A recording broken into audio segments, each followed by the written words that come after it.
The first step towards achieving your dreams is having the right coach. Get the best education with Aajshala and make your NET UPSC economics dreams come true. Download the app now. Hello everyone, welcome back to the channel. I am Sunidhi Arya and I teach economics on this channel. फिलहाल हम mathematical economics को पढ़ रहे हैं. Mathematical economics के अंदर हम अभी तक set, relations, functions, limits, continuity, derivatives इन सबको पढ़ चुके हैं. पिछली कुछ वीडियोस से हमने इंटीग्रेशन को भी देखा और हमने देखा कि किस तरीके से जो डिफरेंशिएशन है, इंटीग्रेशन है, ये सब इकोनॉमिक्स में यूज होता है. इससे लास्ट वाली वीडियो में हमने डिफरेंशियल इक्वेशन को शुरू किया था और हमने समझा था कि डिफरेंशियल इक्वेशन क्या होता है और उसके ऑर्डर एंड डिग्री का कैसे पता लगाते हैं. आज की इस वीडियो से हम प्रॉपर डिफरेंशियल इक्वेशन को शुरू कर रहे हैं और हम ये समझने की कोशिश करेंगे कि डिफरेंशियल इक्वेशन को सॉल्व कैसे करते हैं, डिफरेंशियल इक्वेशन होता क्या है, डिफरेंशियल इक्वेशन का सोल्यूशन क्या होता है. पहले हम इसके कॉन्सेप्चुअल पार्ट में घुसेंगे, फिर हम उसके एग्जांपल्स को क्लियर करेंगे. वीडियो को शुरू करने से पहले मैं आपको बताना चाहती हूँ, अगर आप इकोनॉमिक्स के किसी भी सब्जेक्ट्स में जैसे कि micro, macro, maths, stats struggle कर रहे हैं तो आप हमारे ऐप को डाउनलोड कर सकते हैं. हमारे ऐप पे मैथ्स, स्टैट्स, इकोट्रिक्स के सारी यूनिवर्सिटीज़ के कोर्स अवेलेबल हैं. उसके अलावा हमारे पास में मैथ्स, स्टैट्स, इकोट्रिक्स यूजीसी नेट के पर्सपेक्टिव से या फिर आप कोई और एग्जाम प्रिपेयर कर रहे हैं उसके पर्सपेक्टिव से हमने पूरा जो सिलेबस है वो रेडी किया हुआ है. अगर आपको कोई भी डाउट है तो आप हमारे ऐप को डाउनलोड करके हमारे कोर्सेज को चेकआउट कर सकते हैं और उसके अलावा आप हमारे जो नंबर आपको इस वक्त स्क्रीन पर फ्लैश हो रहा है उस पर व्हाट्सएप या कॉल करके कोर्स की इंक्वायरी कर सकते हैं. डिफरेंशियल इक्वेशंस, ठीक है, डिफरेंशियल इक्वेशंस जो है वो हमें पढ़ना है आज. तो हमने समझा डिफरेंशियल इक्वेशंस क्या होती है. पिछले वीडियो में डिफरेंशियल इक्वेशंस में हमने समझा कि उसमें एक डेरिवेटिव होता है, इंडिपेंडेंट वेरिएबल होता है, डेरिवेटिव होता है of independent variable with respect to derivative variable. खैर ये तो हुई पिछले वीडियो की बात. अगर आप डिटेल में देखना चाहते हैं तो आपको लिंक डिस्क्रिप्शन बॉक्स में मिल जाएगा. ठीक है, डिफरेंशियल इक्वेशन हमने पढ़ा. अब हमको डिफरेंशियल इक्वेशंस के अंदर दो चीजें समझनी है.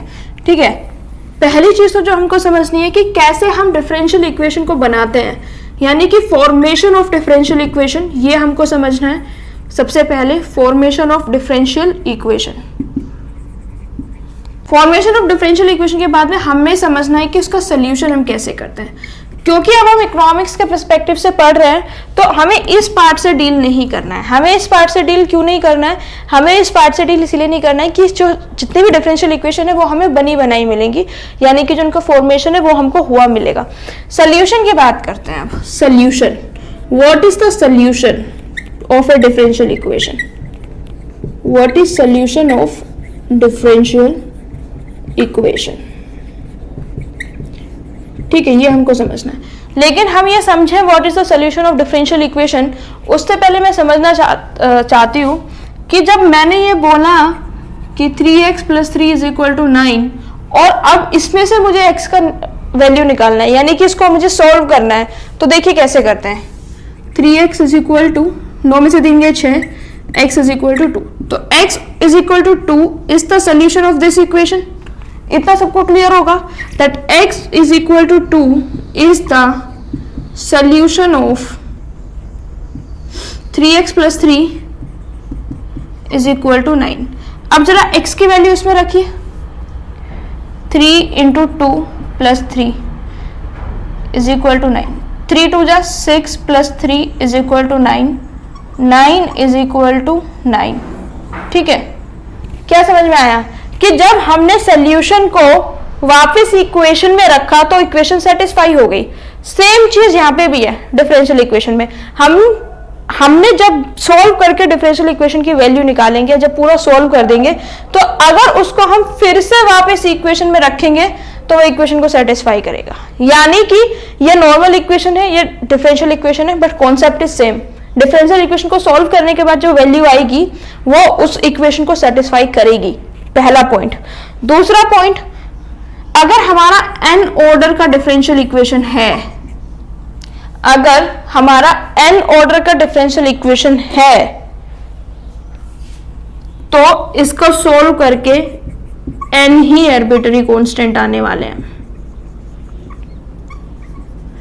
बिल्कुल बेसिक चीज.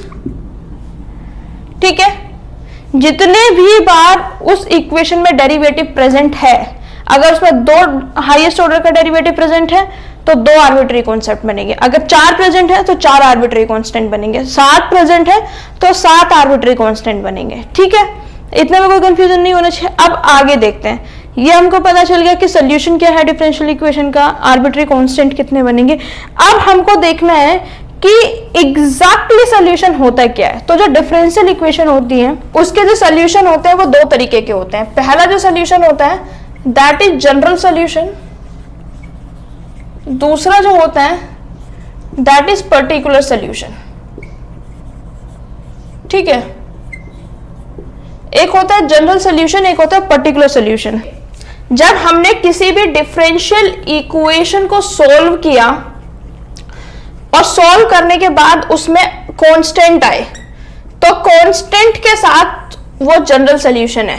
ठीक है, यानी कि अगर हमारा फर्स्ट ऑर्डर डेरिवेटिव है तो एक कांस्टेंट, सेकंड ऑर्डर डेरिवेटिव है तो दो कांस्टेंट, फोर्थ ऑर्डर डेरिवेटिव है तो फोर कांस्टेंट। और जब हम उसको कांस्टेंट के साथ एज इट इज प्रेजेंट कर देंगे that is general solution, that is general solution. और जब मैंने इन कांस्टेंट को कोई एक पर्टिकुलर वैल्यू दे दी, यानी कि मैंने जब कांस्टेंट को पर्टिकुलर वैल्यू दी, एक पर्टिकुलर वैल्यू मैंने इन कांस्टेंट को क्या कर दी, असाइन कर दी। तो जब मैंने कांस्टेंट को पर्टिकुलर वैल्यू असाइन की तो क्या हुआ बेटा, तो हमने फिर पर्टिकुलर सॉल्यूशन निकाल लिया, पर्टिकुलर सॉल्यूशन। देखिए y is equal to 3x plus C, ये लेट्स से हमारी एक इक्वेशन बन के आ गई। अगर मुझे इसमें y की वैल्यू पता है और मुझे इसमें x की वैल्यू पता है तो मैं y और x की वैल्यू को रख के c की वैल्यू निकाल सकती हूँ। अब c की वैल्यू जब आई, लेट्स से c की वैल्यू 3 आ गई तो मैंने लिख दिया y is equal to 3x plus 3। ये कांस्टेंट के साथ है, ये कांस्टेंट के साथ है, तो ये हमारी जनरल सॉल्यूशन है। इसमें हमारा कांस्टेंट नहीं है तो ये हमारा पर्टिकुलर सॉल्यूशन है। तो क्या समझे आप कि जो भी हमारा पर्टिकुलर सॉल्यूशन होगा उसमें कांस्टेंट नहीं होने वाले हैं, कांस्टेंट केवल जनरल सॉल्यूशन में होने वाले हैं, पहली बात। और दूसरी बात यह है कि हमें वैल्यूज गिवन होंगी और जब हमें पर्टिकुलर सॉल्यूशन निकालना होगा तो उस प्रॉब्लम को हम बोलेंगे इनिशियल वैल्यू प्रॉब्लम। ठीक है, तो ये था कॉन्सेप्चुअल बेस डिफरेंशियल इक्वेशन को सॉल्व करने का। अब पॉइंट ये है कि how to solve the differential equations. Differential equations को सॉल्व करना कैसे है, तो डिफरेंट तरीके हैं डिफरेंशियल इक्वेशंस को सॉल्व करने के लिए। तो सबसे पहले हम देखेंगे कि नॉर्मल डिफरेंशियल इक्वेशन को कैसे सॉल्व करना है, फिर हम देखेंगे लीनियर डिफरेंशियल इक्वेशन को कैसे सॉल्व करना है, फिर हम देखेंगे कि होमोजीनियस लीनियर इक्वेशन को कैसे सॉल्व करना है, फिर हम देखेंगे कि जो नॉन होमोजीनियस है उसको कैसे सॉल्व करना है। तो ये 4 टाइप है, इन 4 टाइप में बेसिकली जो हमारा लीनियर इक्वेशंस है और जो डिफरेंशियल इक्वेशंस है। और जब हम ये चारों तरीके से समझ लेंगे कि सबसे पहले हमको क्या समझना है, सबसे पहले हमको समझना है कि जो नॉर्मल डिफरेंशियल इक्वेशन है उसको कैसे सॉल्व करना है, फिर हमको समझना है linear homogeneous equation, linear differential equation को कैसे सॉल्व करना है, फिर हमको समझना है होमोजेनियस इक्वेशन को कैसे सॉल्व करना है, फिर हमको समझना है नॉन होमोजेनियस इक्वेशन को कैसे सॉल्व करना है। तो stay tune to the channel क्योंकि वीडियोस आती रहेंगी ऐसे ही। ठीक है, अब हम देखते हैं कि एग्जांपल्स कैसे करने हैं। एग्जाम्पल्स कैसे करने हैं, हमने ये समझ लिया कि स्ट्रक्चर क्या है किसी भी क्वेश्चन को सॉल्व करने का। अब हमको क्वेश्चन ही सॉल्व करके देखना है, अब हम एग्जाम्पल्स करेंगे। How to solve differential equation, तो सबसे पहली जो हमारी टेक्निक है वो है सेपरेबल वेरिएबल इक्वेशंस। ठीक है, यानी कि जब हमारी सेपरेट वेरिएबल्स इक्वेशंस गिवन हो या फिर हम उनको थोड़े बहुत अरेंजमेंट करके सेपरेट वेरिएबल इक्वेशंस की फॉर्म में कन्वर्ट कर सके तो हमको क्या बनानी है, सेपरेबल वेरिएबल इक्वेशंस बनानी है। ठीक है, तो let's see separable variable equations क्या होता है। ठीक है, एक differential equation of the type dy by dx is equal to fxy, यानी कि फंक्शन किस किस का है, xy का। अब ये जो हमारा फंक्शन है fxy, इसमें क्या हुआ, एक फंक्शन लेट्स से हमारा gx, एक फंक्शन हमारा hy, जिसमें g केवल x का फंक्शन है, x फंक्शन ओनली, और h जो है वो हमारा y का फंक्शन है केवल, और कोई वेरिएबल प्रेजेंट ही नहीं है। तो ये क्या हो गया हमारा dy by dx is equal to let's say gx upon hy। ठीक है, अब इसको हमको सॉल्व करना है, तो इसको हम कैसे सॉल्व करेंगे, क्रॉस मल्टीप्लाई कर दीजिए, dy hy is equal to gx dx और इंटीग्रेट कर दीजिए प्लस c। इस फॉर्म में हम क्या कर सकते हैं, सेपरेबल वेरिएबल इक्वेशंस के जो क्वेश्चन है उनको सॉल्व कर सकते हैं। एग्जांपल्स देखते हैं। देखिए अगर इसका बेसिक कॉन्सेप्ट क्या है, सेपरेबल वेरिएबल इक्वेशंस, यानी कि जितने भी वेरिएबल सेपरेट हो सकते हैं एक साथ उनको सेपरेट कर दीजिए, जितने भी वेरिएबल सेपरेट हो सकते हैं उनको सेपरेट कर दीजिए।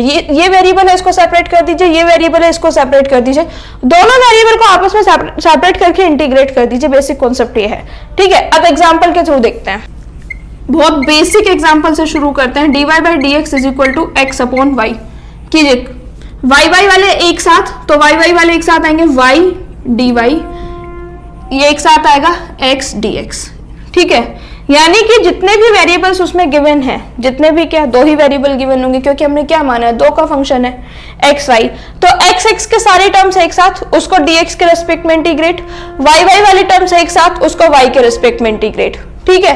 कीजिए वाई डी वाई, वाई की पावर 2 अपॉन 2, एक्स की power 2 upon 2 plus C constant, that's it, आ गया आंसर, ठीक है। एक और देखते हैं, एग्जाम्पल 2।